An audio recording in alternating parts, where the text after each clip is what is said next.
मित्रों नमस्कार। विष्णु धर्मा चैनल आपका स्वागत करता है और आपको कुछ ऐसी बात भी बताता है जो आपके मतलब की हैं और कई लोग उन्हें पूछते भी हैं। आज हम इस विषय पर बात करेंगे कि जब कोई व्यक्ति जाप करता है तो उसका मन भटकता बहुत है, वह मन को स्थिर नहीं रख पाता, ध्यान को स्थिर नहीं कर पाता। इसकी जानकारी आपको इस वीडियो के माध्यम से हम देंगे। आप उसे देखकर सीख सकते हैं ध्यान कैसे टिकेगा। जय गुरुदेव। मित्रों, बहुत सारे साधक बहुत सारी साधनाएं करके छोड़ चुके और उनके अनुभव जो बताते हैं वो कहते हैं हमें कोई अनुभव ही नहीं हुआ। 4 साल 5 साल 3 साल कुछ लोग छोड़ चुके हैं, कुछ लोग कहते हैं कि अब करें क्या। 4-4 5-5 साल से वे लगे हुए हैं और लोगों से दीक्षा भी प्राप्त किए हुए हैं। मित्रों, जो व्यक्ति दीक्षा प्राप्त करके किसी योग्य गुरु से फिर साधना करता है या ध्यान करता है तो उसका ध्यान तो लग जाता है और टिक जाता है, परंतु अनायासी कोई जाप करने लगे या ध्यान लगाने लगे उसका ध्यान नहीं टिकता। यह कारण लोगों की समझ में आता नहीं है और वह हमसे शिकायत करके पूछते हैं कि महाराज जी हमारा ध्यान नहीं टिकता, जाने कहाँ पहुँच जाता है। कभी कभी गलत भी सोचने लगता है और दिमाग गलत दिशा में पहुँच जाता है। इसके लिए आपको जो हम मार्ग बताएंगे अति उत्तम और बहुत ही सरल मार्ग बताएंगे। आपका ध्यान भागेगा ही नहीं, क्योंकि कोई भी क्रिया आप करें योग की तो सर्वप्रथम आप इस बात का विशेष ध्यान रखें कि जहां शांति हो और जिस समय शांति हो उस स्थान का चुनाव करें। यहां वैसे ही हल्ला गुल्ला मचता हो या जिस समय हल्ला गुल्ला मचता हो उस समय करेंगे तो आपका ध्यान नहीं टिक पाएगा। क्यों नहीं टिक पाएगा कि आप नए साधक हैं। अगर पुराना कोई साधक है तो वह कहीं भी बैठकर ध्यान लगा लेगा, उसका ध्यान नहीं भटकेगा। अपने इष्ट पर, अपने ध्येय पर धारणा के द्वारा उसका ध्यान वहीं टिका रहेगा, चाहे उसे कुछ भी सुनाई दे या कुछ भी वह करे। अब आपको कैसे करना है, क्योंकि आपने तो ना तो कोई क्रिया की है, ना कोई आप उसकी उपाय जानते या उसका विधि जानते हैं, तब आप क्या करेंगे। तो आपको नहा धोकर ऐसे समय पर बैठना चाहिए, चाहे सुबह बैठें या शाम को बैठें, कि जब शांति का माहौल हो, कोई आवाज ना आ रही हो। यह कोई जरूरी नहीं है कि आप घर पर करें, यह भी जरूरी नहीं है कि आप मंदिर में जाकर ही करें, वहाँ बहुत सारे घंटे घड़ियाल बजते हैं। आप अपनी छत पर जाइए, एकांत में जाइए, किसी ऐसी जगह का चुनाव कर लीजिए कि यहाँ कोई आएगा नहीं। आधा घंटा 20 मिनट, इतनी देर ही आपकी साधना सफल हो जाएगी।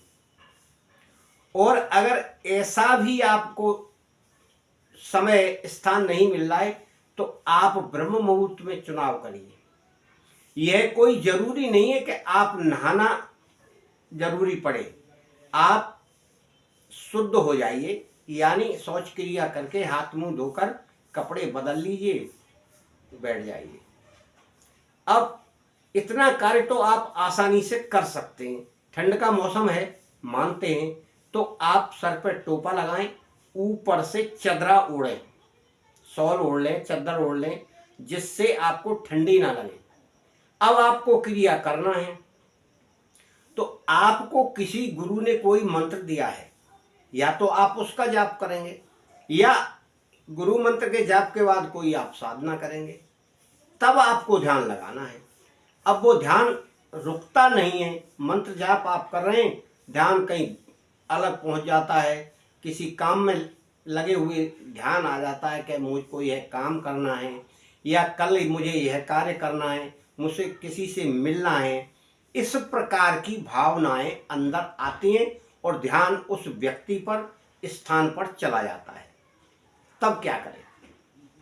इसका सरल उपाय हमने ये बताया है कि आप दीक्षा ले लीजिए, लेकर बिंदु त्राटक कर लीजिए। तो बिंदु त्राटक सिद्ध करा कर हम उसे ध्यान की क्रिया सिखा देते हैं। जिसका ध्यान बिंदु त्राटक के द्वारा लग जाए, सिद्ध हो जाए, उसका ध्यान जल्दी टूटता नहीं। दूसरी क्रिया है प्राणायाम की। आपको हमेशा बैठने से पहले कम से कम 3 या 5 प्राणायाम कर लेना चाहिए। करके आप मंत्र का जाप करें। अब मान लीजिए आपने प्राणायाम भी कर लिया, मंत्र का जाप शुरू कर दिया, फिर भी आपका ध्यान स्थायी नहीं हो पा रहा है, तो आप जिस जगह पूजा करते हैं उस जगह पर आप एक दीपक जला के रखें और उस आँख खोलकर मंत्र का जाप करिए। आँख खोलिए, उस दीपक की तरफ देखिए, फिर आँख बंद कर लीजिए, उस दीपक का ध्यान करिए भ्रकुटी में। इस जगह पर आपको ध्यान करना है। तो वह क्रिया आपको बार बार करना है, यानी आंखें बंद करिए खोलिए, बंद करिए खोलिए।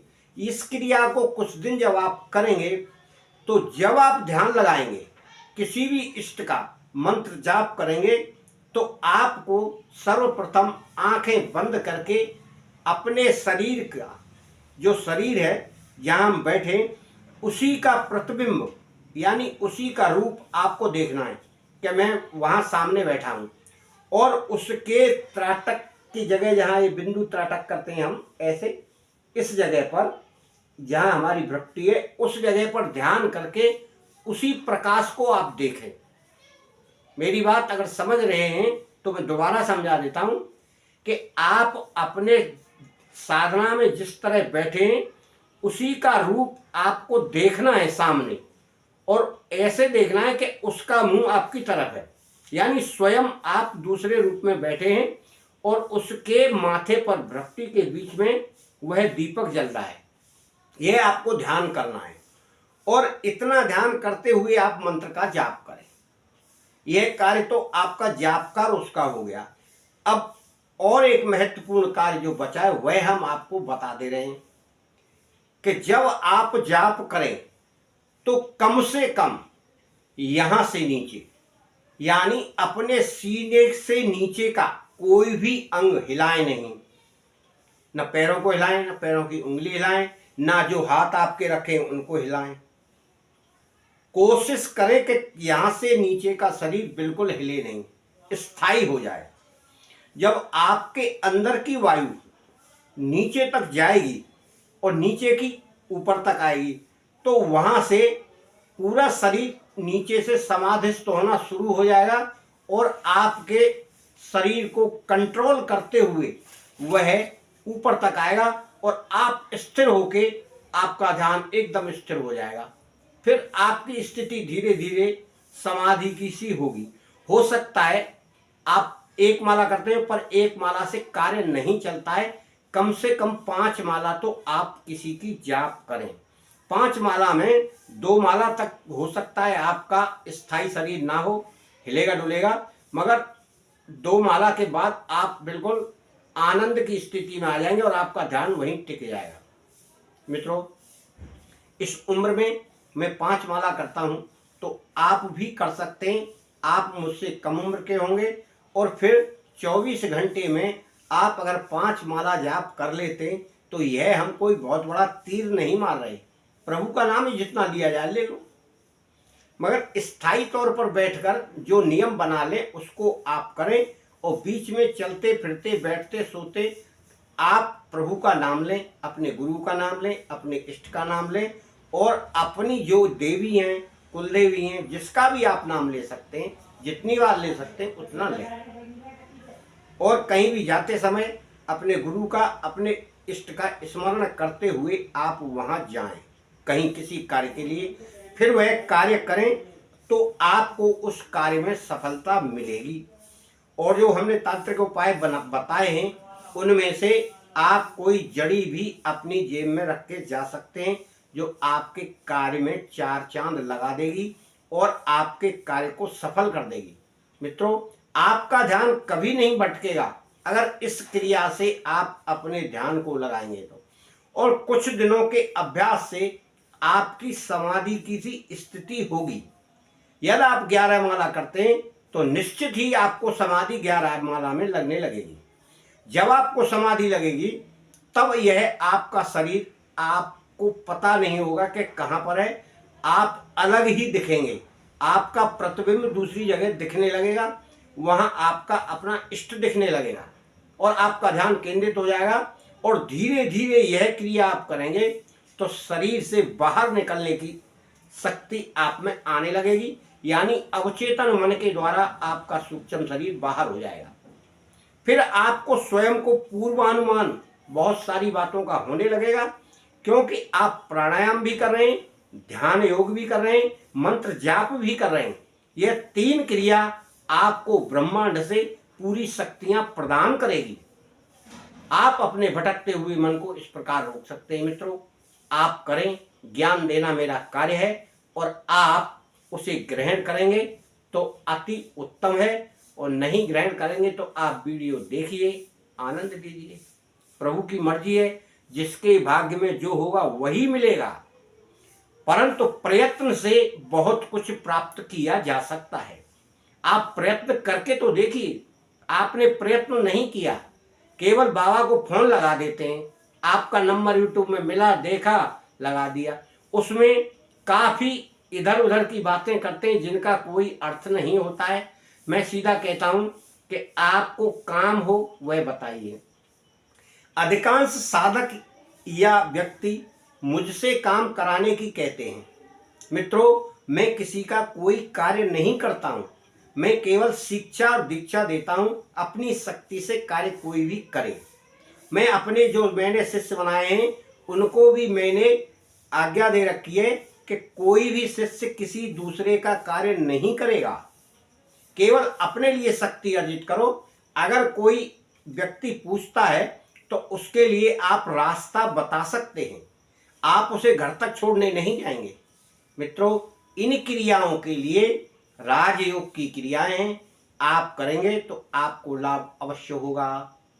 और जिसके भाग्य में जो लिखा है वह उसे इसलिए भोगना है क्योंकि वह प्रयत्न नहीं कर रहा उन कष्टों को दूर करने का और उन क्रियाओं को करने का जो आपके भाग्य को और आपके सौभाग्य को और आपके आने वाले भविष्य को सुधार सके। अगर आप कर लेंगे तो आपका जीवन सुधर जाएगा। धन्यवाद। जय गुरुदेव, जय माता की। गुरुदेव आपकी रक्षा करें। मेरी आप सभी के साथ शुभकामनाएं।